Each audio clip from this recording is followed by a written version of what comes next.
Bab 373, Raja Iblis Kemarahan 7. Di-upload oleh Baca Suara. Jangan lupa like dan subscribe, agar kami semangat upload lebih banyak. Genosida Surga, bentuk takdir. Itu adalah jenis nama yang tidak berani dipanggil jika mereka memiliki rasa malu, tetapi tidak seperti betapa konyolnya namanya, bentuk sebenarnya menggabungkan keinginan pengguna yang tak tergoyahkan untuk mengalahkan lawan. Dalam bentuk ini, Genosida Surga menyerupai sarung tangan perak yang menutupi segala sesuatu dari siku ke bawah.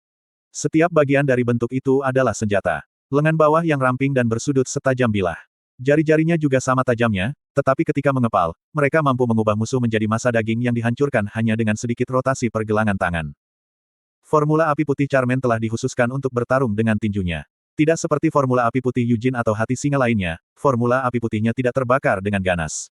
Sebaliknya, nyala apinya telah terkondensasi hingga batasnya dengan hanya sedikit aliran yang mengalir di atas permukaan kulitnya, warnanya putih begitu dalam sehingga sepertinya tidak ada warna lain yang bisa mencemarinya. Api ini akan meledak saat dia mengenai targetnya, meninju menembus mereka. Boom, boom, boom. Tinju Charmaine menghancurkan materi gelap yang terbang ke arahnya. Dia pernah bertarung melawan Demoneye of Darkness milik Iris sebelumnya. Untuk melawan Demoneye ini, seseorang harus terlebih dahulu memahami sifat-sifat materi gelapnya, tetapi lebih mudah diucapkan daripada dilakukan untuk menentukan sifat-sifat ini selama panasnya pertempuran. Tapi sekarang, tidak perlu untuk itu. Ini berkat penelitian intensif Sienna tentang cara menetralisir Demoneye Iris. Jadi, tambalan materi gelap yang digunakan Demoneye saat membuat jalur yang terhubung dihancurkan tanpa gagal. Dan materi gelap lainnya yang diluncurkan Demoneye sebagai senjata tumpul ditinggalkan untuk para prajurit yang terlibat dalam pertempuran jarak dekat. Meski begitu, pertempuran itu jauh dari mudah. Charmaine tidak memiliki kekuatan suci, dia juga tidak memiliki pedang cahaya bulan. Dia tidak tahu cara menggunakan sihir, dan dia tidak memiliki senjata lain yang bisa dia gunakan. Satu-satunya senjatanya adalah Genosida Surga, tantangan yang terbuat dari sisik Raizakia, seni bela diri yang telah dia latih sepanjang hidupnya, dan formula api putih di mana klan Hati Singa memiliki begitu banyak kebanggaan. Tapi itu saja sepertinya sudah cukup. Charmaine menuangkan seluruh kekuatannya untuk melawan Raja Iblis. Pukulannya mengalir tanpa akhir, dan api yang meletus dengan setiap serangan tinjunya menembus serangan dari Demoneye Iris dan menyebarkan kekuatan gelapnya. Di bawah kesibukan pukulan ini, tubuh Raja Iblis perlahan didorong mundur. Kecepatan pertempuran berbeda dari saat Iris melawan Yujin. Tidak seperti mereka yang memegang pedang atau senjata lain, Charmaine memanfaatkan seluruh tubuhnya, bukan hanya kedua tinjunya. Jika lawan menangkis tinjunya, sebuah kaki akan segera terbang keluar, dan jika lawan menghindari kakinya, maka dia hanya akan menyerang sekali lagi dengan tinjunya. Serangannya juga tidak ringan. Tidak masalah bahwa Charmaine tidak memiliki kekuatan ilahi karena Charmaine saat ini memiliki kekuatan orang suci yang mendukungnya dari belakang. Ada juga puluhan imam yang berkolaborasi dengan orang suci. Iris menggigit bibirnya, menyebalkan sekali. Ada juga penembak jitu yang menembaki Raja Iblis dari kapal lain. Jika mereka hanya penembak jitu biasa, perisai kekuatan gelap sudah cukup untuk menghadapi mereka. Namun, di antara penembak jitu, ada beberapa tembakan yang lebih kuat yang dicampur yang perlu ditanggapi dengan serius. Terutama Sienna Merdein, penyihir sialan itu telah mencampur mantranya dengan tembakan penembak jitu untuk memperkuat kekuatan mereka, dan selama rentetan tembakan ini, dia diam-diam merapal mantranya sendiri untuk menargetkan titik buta Raja Iblis. Menyebalkan sekali, pikir Iris kesal. Mereka yang seharusnya tidak layak mendapat perhatian dari Iris terus menyerangnya tanpa rasa takut. Sekarang semua pengikut Raja Iblis telah menghilang, semua orang bebas menyerang Raja Iblis. Para paladin mengepung Raja Iblis sambil meneriakkan nama-nama dewa yang mereka layani. Perisai kekuatan gelap yang diledakkan Iris untuk mencoba dan menyingkirkannya diblokir oleh penghalang Divine Power terkonsentrasi. Menyebalkan sekali. Kekesalan Iris terus meningkat setiap saat. Mengapa mereka pergi sejauh ini? Bukankah mereka sama sekali takut mati? Raja Iblis merasakan keraguan yang serius. Tidak semua serangannya diblokir. Sejak pertempuran ini dimulai, puluhan orang telah tewas di tangan Raja Iblis. Ini wajar saja. Tidak semua orang bisa sekuat dan secepat Charmaine. Orang suci dan para imam terus-menerus menggunakan kekuatan ilahi mereka, tetapi bahkan ketika mereka bertempur 300 tahun yang lalu, orang-orang masih mati bahkan di bawah berkat cahaya. Lagi pula, tidak peduli berapa banyak luka yang disembuhkan para imam, jika seseorang kepalanya diledakkan atau jantung mereka ditembus, mereka tidak dapat melakukan apapun untuk menyelamatkan orang itu. Jadi mengapa mereka tidak takut? Iris bertanya-tanya. Itu adalah sumber keraguan terbesar Raja Iblis. Meskipun sihir Divine bisa menghapus rasa takut dan meningkatkan keberanian, itu tidak sempurna. Sampai batas tertentu, yang bisa dilakukannya hanyalah membelokkan emosi yang ada. Selain itu, karena kekuatan gelap Furi sangat mampu menyebabkan kondisi mental orang runtuh, mustahil bagi sihir ilahi untuk sepenuhnya menekan emosi seperti ketakutan dalam pertempuran seperti ini. Misalnya, apa yang terjadi sebelumnya, ketika semua pengikut Raja Iblis telah mengeluarkan hati mereka sendiri dan menawarkannya untuk Raja Iblis kemarahan. Ritual itu telah mengukir ketakutan di benak sebagian besar manusia di sini. Seberapa manis rasa takut ribuan orang. Namun, sekarang dia tidak bisa merasakan rasa manis yang sama seperti sebelumnya. Sebaliknya, berbagai emosi yang menyebabkan Raja Iblis merasa tidak senang meningkat di tempatnya. Emosi seperti keberanian, kepercayaan, harapan, dan keyakinan pada cahaya. Bam! Kepala Raja Iblis terlempar ke belakang. Sebuah panah telah mendarat di antara matanya dan meledak dari belakang tengkoraknya. Raja Iblis segera menarik kepalanya ke depan sekali lagi. Panah itu dihancurkan oleh kekuatan gelap, tetapi titik-titik sihir yang tak terhitung jumlahnya mengaburkan penglihatannya saat penglihatannya kembali. Bam bam bam bam bam. Raja Iblis terhuyung mundur. Kemampuannya untuk membangkitkan dirinya terus semakin lambat. Kekuatan gelap yang selalu dianggap tak terbatas terbukti tidak terlalu tak terbatas. Saat titik-titik sihir meledak, Charmaine dan prajurit lainnya terjun melalui ledakan. Ini adalah tanah tak bertuan, satu, yang mereka serang. Di antara para pejuang ini, pasti ada lebih dari beberapa yang tidak ingin mati di sini. Dan memang itulah masalahnya. Cukup banyak dari mereka bahkan tidak pernah berpikir untuk berperang melawan Raja Iblis sampai beberapa hari yang lalu. Tapi sekarang, mereka tidak bisa membantu tetapi melakukannya. Itu hanya masalah nasib buruk. Dark Elf yang mereka datangi ke sini untuk menaklukkan telah berubah menjadi Raja Iblis. Sebagian besar ingin dengan tenang mengambil langkah mundur dan menilai kembali situasinya, tetapi pahlawan, orang suci, dan penyihir legendaris yang tiba-tiba muncul di hadapan mereka bersikeras bahwa ini adalah kesempatan terbaik mereka untuk membunuhnya. Sebagian besar dari mereka telah ditarik untuk mengambil bagian dalam pertempuran karena kesadaran diri. Mereka ingin melarikan diri, mereka tidak ingin bertarung atau mati, tetapi mereka harus mengabaikan keinginan seperti itu karena kebutuhan akan rasa hormat dan prestise.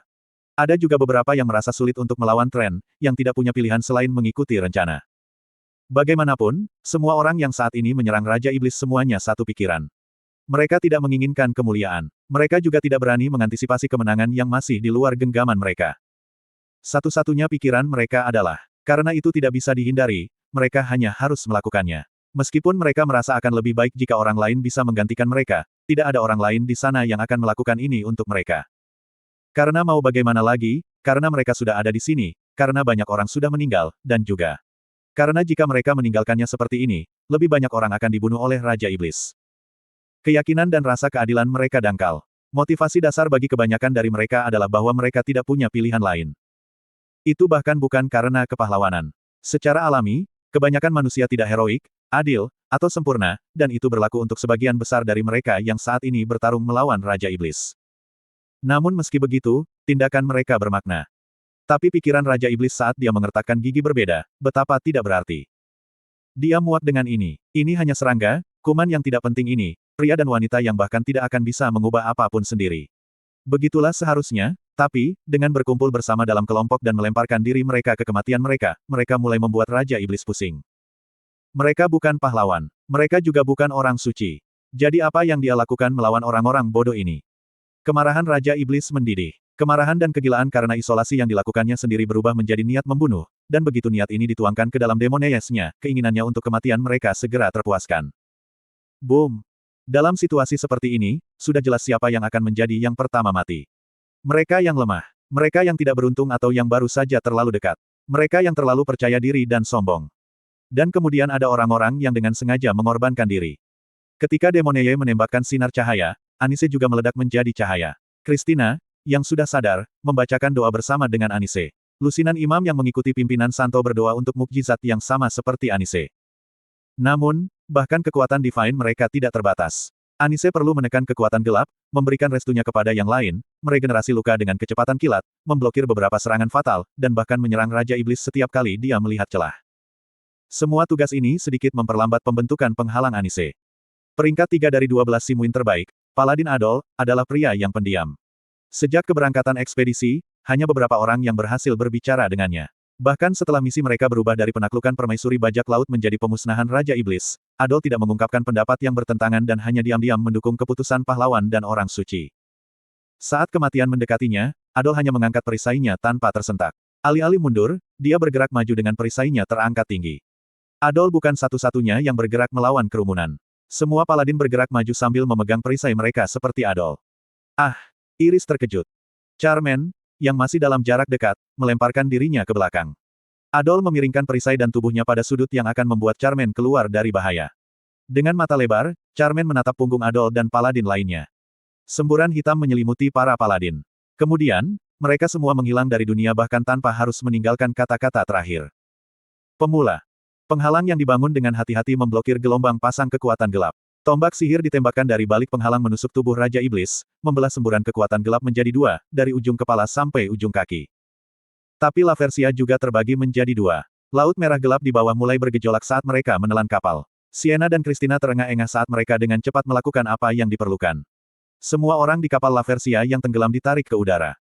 Haha, hahaha. Iris tiba-tiba tertawa. Beberapa emosinya yang tidak menyenangkan telah lega. Itu benar. Karena dia tidak ingin mereka membuang waktunya lagi untuk mereka, dia seharusnya membunuh mereka dan membiarkan mereka tahu tempat mereka sendiri. Itu adalah solusi termudah untuk Raja Iblis. Di sini dan sekarang, tidak ada satupun pengikut Raja Iblis yang tersisa. Namun, pada saat ini, Raja Iblis tidak merasakan kesepian. Mengingat apa yang dia lihat di jurang yang tersegel di bawah laut yang bergejolak ini, Iris teringat Raja Iblis kemarahan sebelumnya. Dukungannya terhadapnya tidak hilang setelah kematiannya, bahkan sekarang, dia bisa merasakan dia mendukungnya dari belakang. Untuk membalas dukungannya, yang perlu dia lakukan adalah mencabik-cabik semua orang di sini dengan tangan kosong. Raja Iblis tidak terbang dari kapal yang tenggelam. Alih-alih memperbaiki dirinya dan mendapatkan keseimbangannya kembali, Iris membaringkan dirinya dalam posisi yang dekat dengan laut. Kepalanya sedikit miring seolah-olah Iris sedang melihat sesuatu selain langit di atas. Cahaya paling terang di dalam iblisnya, cahaya yang menghujat, tidak menyenangkan, dan menakutkan. Demonenya tidak memancarkan cahaya apapun sebagai respons tetapi malah mulai menanamkan kegelapan yang ada di bawah. Ada banyak alasan mengapa Sienna, Christina, dan Anise tidak pergi mencari Iris. Dengan Raja Iblis kemarahan turun ke Laversia, jika Sienna atau dua orang suci tidak ada, keseimbangan rapuh di sini akan segera runtuh. Memang benar bahwa Raja Iblis telah melemah dari pertempuran sebelumnya, tetapi itu tidak berarti dia sekarang tidak berdaya. Sebagai aturan, binatang buas paling berbahaya ketika mereka terluka. Ketika kematian seseorang semakin dekat, mereka tidak punya pilihan selain berjuang mati-matian untuk bertahan hidup, dan itu berlaku untuk Raja Iblis juga. Eugene saat ini tidak dapat mengangkat bahkan satu jari pun. Tentu saja, jika dia berada dalam situasi yang benar-benar berbahaya di mana dia dilemparkan ke laut, maka setidaknya, baik Sienna atau para orang suci akan memprioritaskan bergegas kembali dan menyelamatkan Eugene. Tapi untungnya, Eugene tidak dalam bahaya sebanyak itu, karena dia tidak jatuh ke laut. Ini karena Sienna dan para orang suci bukan satu-satunya yang melacak di mana rantai penahanan telah memilih untuk melemparkan Eugenius.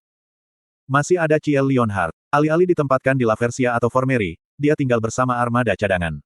Meskipun pertempuran di depan itu penting, itu tidak berarti pertempuran di belakang bisa diabaikan begitu saja. Akibatnya, beberapa elit, termasuk Ortus, telah ditempatkan dengan armada cadangan, dan Ciel adalah salah satunya. Secara alami, Ciel belum puas dengan posisinya saat ini. Lagi pula, dengan skillnya, dia akan cukup kuat untuk bertarung melawan Dark Elf di Laversia atau Formeri. Slot iklan, kamu bisa pasang iklanmu di sini. Tapi sekarang, dia pikir dia beruntung telah ditempatkan di posisi itu. Kapal bajak laut besar yang menjijikkan dan monster yang melompat dari kapal-kapal itu dengan raungan binatang semuanya berubah menjadi abu dan menghilang. Jadi sekarang, tidak ada yang bisa menghentikan Ciel. Dengan api putih berkibar di sekitar Ciel seperti surai, dia melompat dari kapal ke kapal. Kedua matanya tidak beralih ke pertempuran di depan, tetapi mereka tertuju pada di mana Eugene jatuh. Dia baik-baik saja. Dia harus, Ciel terus mengulangi pada dirinya sendiri. Dia menyadari bahwa itu semua demi saat inilah dia telah mengalami pelatihan yang begitu keras. Tubuhnya seringan bulu dan bebas seperti angin, memungkinkannya bergerak persis seperti yang dia inginkan. Melompat dari geladak kapal terdekat, tangan Ciel mengulurkan tangan untuk menangkap Eugene yang jatuh. Untungnya, tidak ada yang terjadi untuk membawanya menjauh dari jari-jarinya. Tangan Ciel meraih Eugene, dan dia kemudian menarik tangannya yang terulur untuk memeluk Eugene erat-erat. Saat ini, merasa sangat berharga dan tenang bagi Ciel. Bahkan, telinga Ciel saat ini tidak mendaftarkan suara apapun. Meskipun dia akan malu untuk mengakui ini, dia bahkan berpikir mungkin lebih baik jika waktu bisa berhenti begitu saja pada saat ini. Tentu saja, sesuatu seperti penghentian waktu tidak terjadi. Ciel jatuh, masih memeluk Eugene dengan erat. Untuk mencegah kejutan ditransmisikan ke Eugene ketika mereka mendarat, dia mulai mengurangi kecepatannya saat masih di udara. Setelah perayaan awalnya, muncul kekhawatiran, dia terlalu pendiam. Bahkan jika Eugene kehilangan kesadaran, itu aneh bagi Mer dan Rhaenyra, yang berada di dalam jubahnya, untuk tetap diam juga. Karena Eugene telah ditempatkan dalam situasi seperti itu, keduanya seharusnya menjadi yang pertama muncul dari jubah dan merawat Eugene. Ekspresi Ciel mengeras saat dia meraih tangannya ke dalam jubah kegelapan. Di dalam ruang yang tak berujung dan menguap itu, Ciel menggerakkan tangannya dengan cara ini dan itu, tetapi dia tidak dapat menangkap apapun. Jika mereka baik-baik saja, Mer atau Rhaenyra seharusnya mengulurkan tangan untuk meraih tangannya, tapi apakah mereka berdua juga kehilangan kesadaran? Untuk saat ini, Ciel tidak punya cara untuk mengkonfirmasi hal ini. Saat Ciel mendarat, suara-suara bisa terdengar bergumam, "Tuan pahlawan." Anggota awak kapal ini yang selamat dari pertempuran telah berkumpul di sekitar Ciel dan Eugene. Para dokter armada semuanya telah ditempatkan di kapal evakuasi. Haruskah dia menuju ke sana? Atau akan lebih baik untuk pergi ke depan dan mencari bantuan dari para imam? Tidak, sebelum itu, hal pertama yang perlu dia lakukan adalah segera memeriksa status Eugene saat ini. Jika itu hanya pertolongan pertama, Ciel setidaknya bisa melakukan sebanyak itu. Apa itu? Ini, Ciel, yang telah memeriksa Eugene, tanpa sadar bergumam. Dia terkejut karena dia telah memperhatikan bagaimana tangan kiri Eugene menempel di gagang pedang cahaya bulan. Eugene selalu menyembunyikan kebenaran tentang pedang cahaya bulan. Bahkan ketika dia menggunakannya melawan Eward di Black Lion Castle, dia hanya mengeluarkan pedang cahaya bulan ketika semua orang yang telah ditangkap untuk digunakan sebagai pengorbanan sudah pingsan. Dia hanya pernah mengeluarkan pedang cahaya bulan ketika dia benar-benar perlu membunuh seseorang, dan pada kenyataannya, dalam sebagian besar pertempuran, Eugene tidak pernah didorong cukup keras ke sudut untuk mengandalkan pedang cahaya bulan. Akibatnya, Ciel tidak tahu banyak tentang pedang cahaya bulan. Mungkin ada segala macam senjata di gudang harta karun klan Leonhardt, tapi dia belum pernah melihat pedang yang bisa memancarkan cahaya yang tidak menyenangkan seperti itu. Namun, dia setidaknya tahu sebanyak ini, meskipun daripada pemahaman, ini lebih seperti intuisi, pedang ini, yang setengah dari potongannya hilang, sangat berbahaya. Memang benar bahwa itu cahaya tidak menyenangkan yang dipancarkan oleh pedang ini telah berhasil mendorong Raja Iblis ke sudut, tetapi cahaya yang tidak menyenangkan dan menakutkan ini tidak hanya berbahaya bagi Raja Iblis, itu juga membahayakan Eugene. Alasan Eugene saat ini tidak sadarkan diri ada hubungannya dengan pedang ini. Ciel mengulurkan tangannya ke arah pedang dengan ekspresi kaku. Tapi apa yang seharusnya dia lakukan? Jari-jarinya tidak hanya tertanam di dalam gagang yang hancur tetapi jari-jarinya dan gagangnya benar-benar menyatu bersama.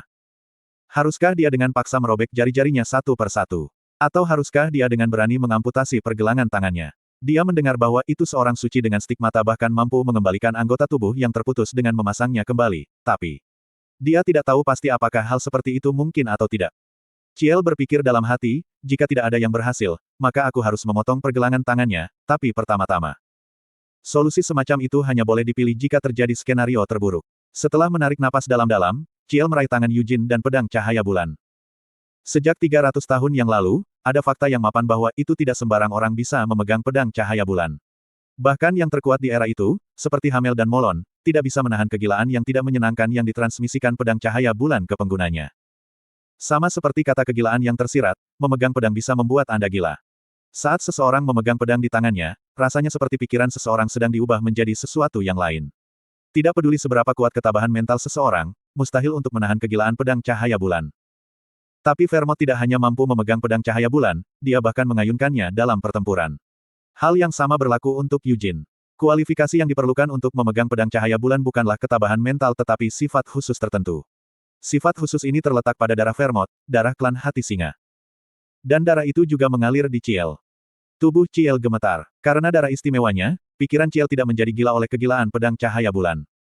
Namun, itu tidak berarti tidak ada efek lain. Saat dia memegang pedang cahaya bulan, pikirannya terbawa ke suatu tempat yang bukan bagian dari kenyataan ini.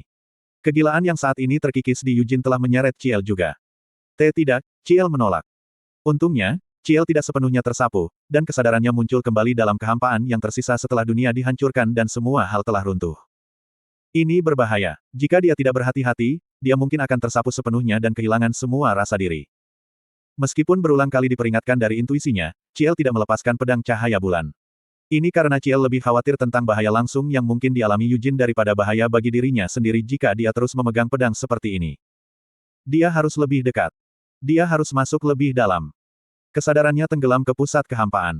Di sini, dia tidak bisa mendengar apa-apa. Dia jelas melihat sekeliling dengan matanya sendiri, dan kesadarannya telah sepenuhnya memasuki kekosongan ini, tetapi itu masih tidak memberinya rasa stabilitas. Satu-satunya hal yang bisa dia yakini di tempat ini adalah dia tidak boleh melepaskan gagang pedang.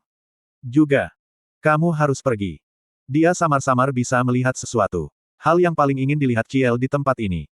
Itu adalah Eugene. Dia duduk di sana tanpa nyawa, masih terperangkap dalam gambar yang ditunjukkan kepadanya oleh pedang cahaya bulan.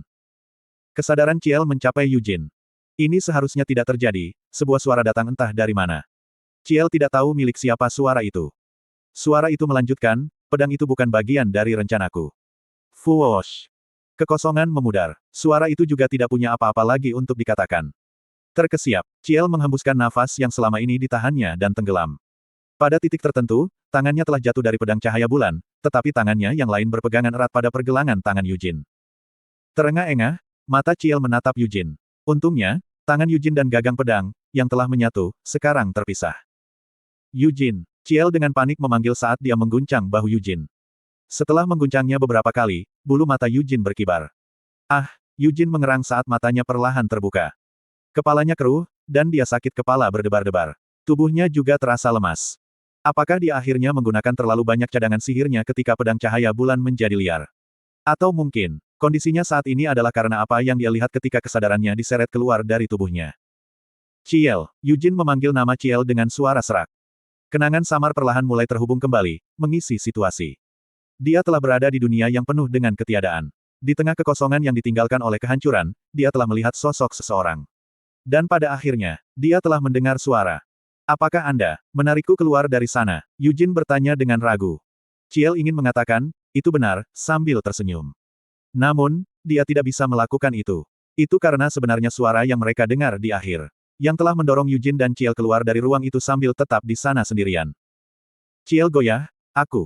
Ciel telah menyelam jauh ke dalam kekosongan itu untuk menemukan Yujin. Namun, beberapa kekuatan lain bertanggung jawab untuk mendorong Yujin dan Ciel kembali dari sana. Setelah ragu-ragu, Ciel akhirnya menggelengkan kepalanya, aku tidak. Lakukan apa saja, itulah yang dia coba katakan, tetapi tiba-tiba terdengar suara keras. Laut berguncang, dan Ciel merasakan kejutan menembusnya. Apakah itu sinyal dari intuisinya sendiri seperti yang dia rasakan sebelumnya? Atau mungkin itu adalah peringatan yang terukir dalam darah yang mengalir melalui pembuluh darahnya?